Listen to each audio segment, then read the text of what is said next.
Hi, it's Toby from Heavyweight MMA. Today I had a chat with Hong Kong's first female UFC fighter, Ramona Pascual, on her upcoming UFC fight in Singapore on UFC275 against Joselyne Edwards. She's got a great game plan and ready to take this one out. Have a listen. I'm doing good. Thank you. Thanks for having me. No problem. So recently you had that short notice fight in the UFC, not much time to repair, a lot of weight loss. This time you've had a different opportunity, a little bit more time to be ready. How are you feeling? Oh, I feel great.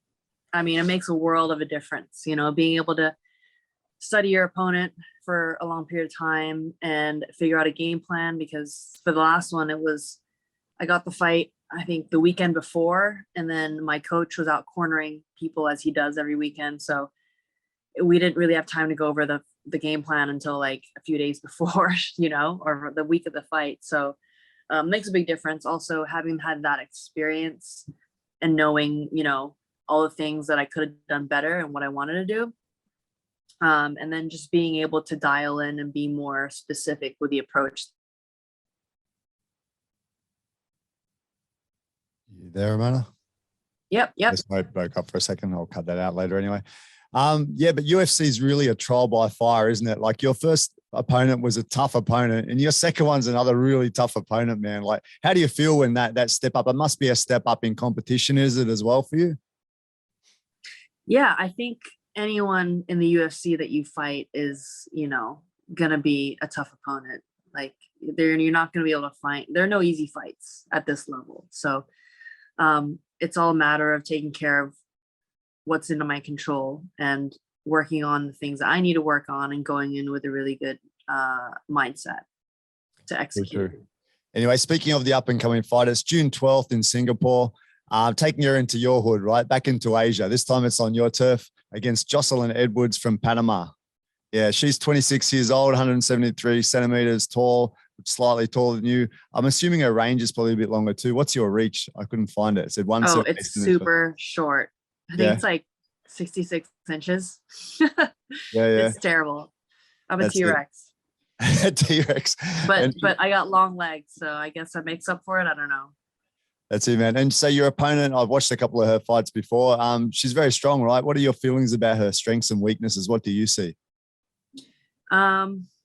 It's going to be a grappling exchange, I think. Like, I'm just going to have to go in there and try to close the distance and, strike with her a little bit, feel her out. But I know that she's really strong on her feet. So we're going to try to get it to the ground when we can.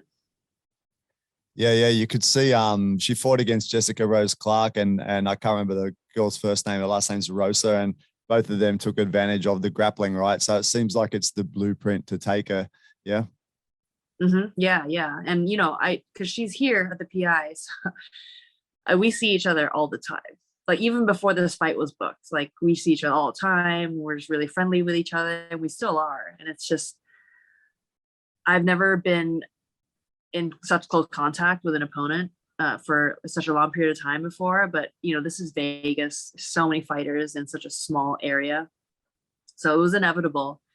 I know that she's been working on her wrestling. I've not seen it, but I know that, she does a lot of her sessions with PI and things like that. So I can just assume that she's going to be better than she's ever been. And she's going to have, these extra this extra wrestling experience. Yeah, you can imagine like being her, like you've just faced these two girls and just been like shut down completely, right? Like really, they just shut her down, took her down, just held her there. And, she must have felt kind of useless, right? Exactly. Like you have to live and learn, right? So I'm sure she's figured things out from that. So it'll be a really, really good challenge. And, it's great. It's a great game plan against her. Even though the crowd might not like it, it's the right thing to do. Yeah, true. And in the stand-up, I also noticed that Rosa landed quite some leg kicks that seemed to damage her as well. Did you see that? Mm-hmm. Yeah. And the way she attacks, like it's a real, it's kind of a blitz, right? She'll kind of sit back and relax, and then she'll blitz and just kind of run forward. And I think one of the keys, obviously, to, use angles in defense rather than just like going straight on like you did with the last girl you still banged. I think sure. Taking some angles. It was definitely a lot of excitement for that one, and wanting to exchange too much, wanting to, get into that brawl a bit too much, which brawls are fun, but they're so high risk. It's kind of like, well, let's flip a coin and see what happens. Yeah. So, the approach with this time is definitely going to be a lot more calculated.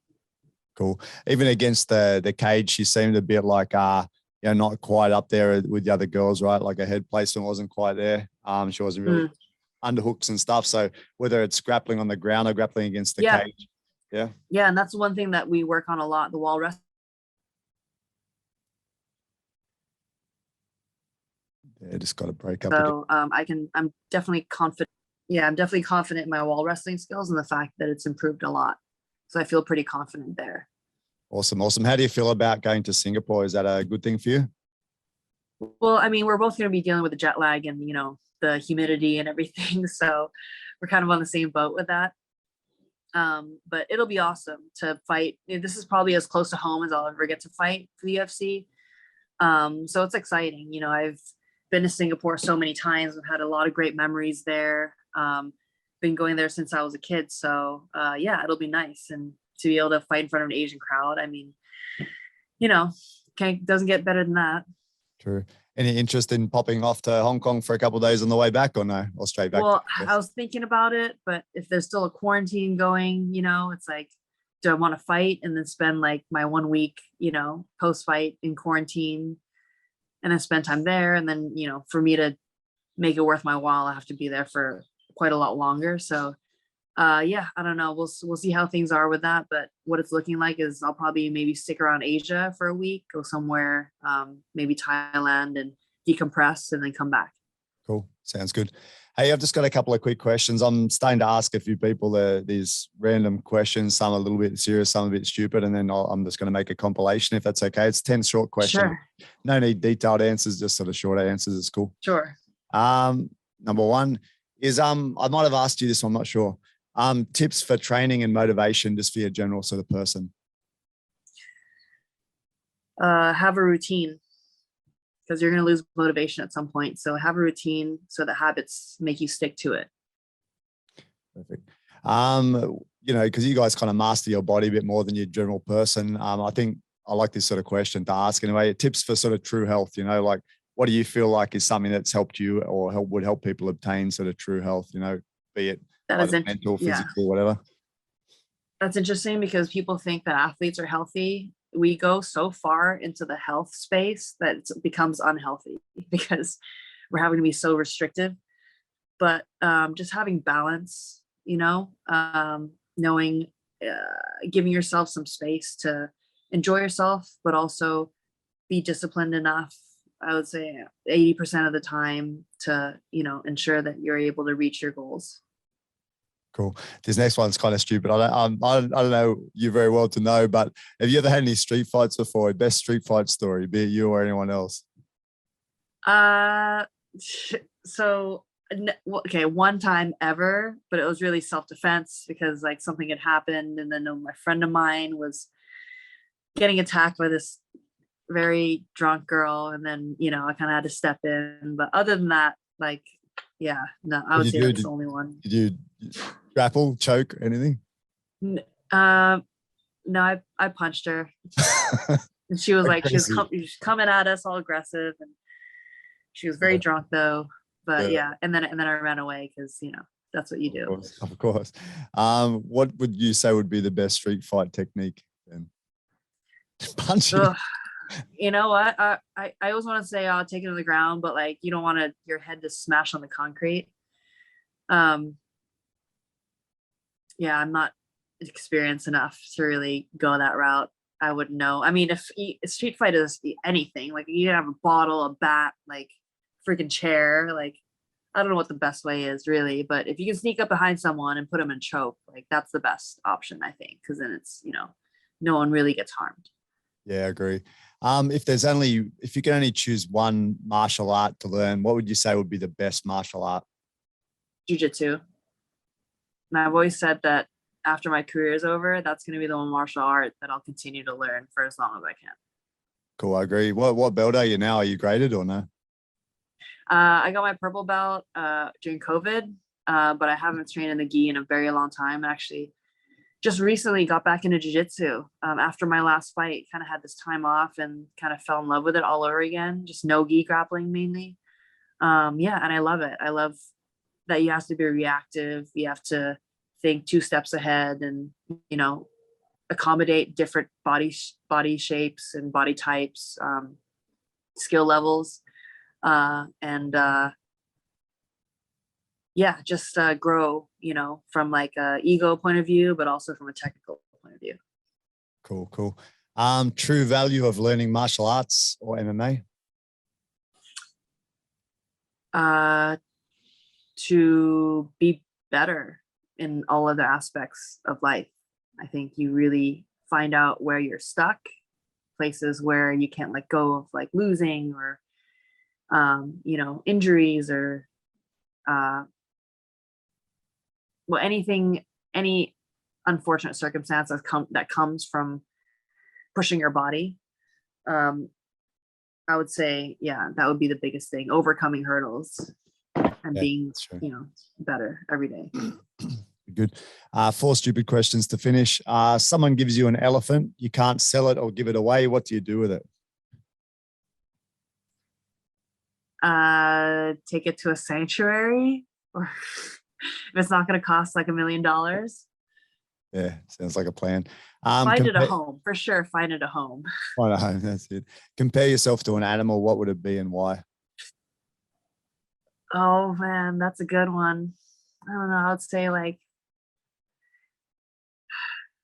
maybe a rhino. I don't know much about rhinos, but you know, they're sturdy animals, and I feel like I'm a pretty sturdy animal. Cool. Describe the purpose of MMA to someone from another planet.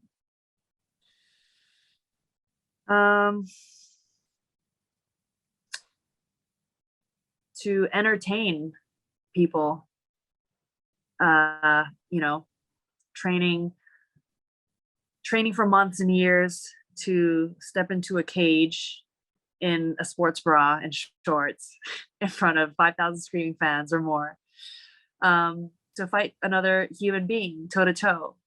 And I think it's the most not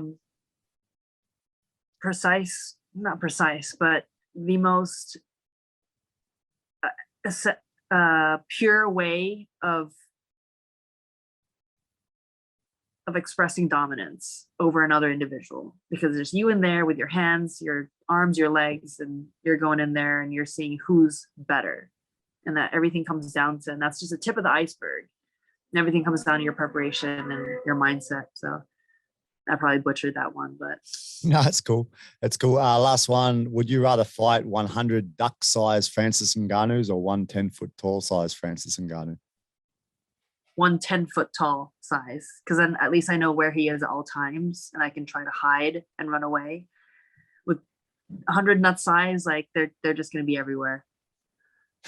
That's it. Actually, only the second person that said the big one. The other one was Blood Diamond, who's also on the same card as you. He said, might as well just get it over and done with because I'm going to die anyway, you know. Yeah. Oh, wow. Okay. Yeah, that's one way to do it. Yeah. So you've actually got a couple of people from New Zealand, Australia on the card as well. Who have we got? Josh Coolabau, Blood Diamond, and who else? There's one more.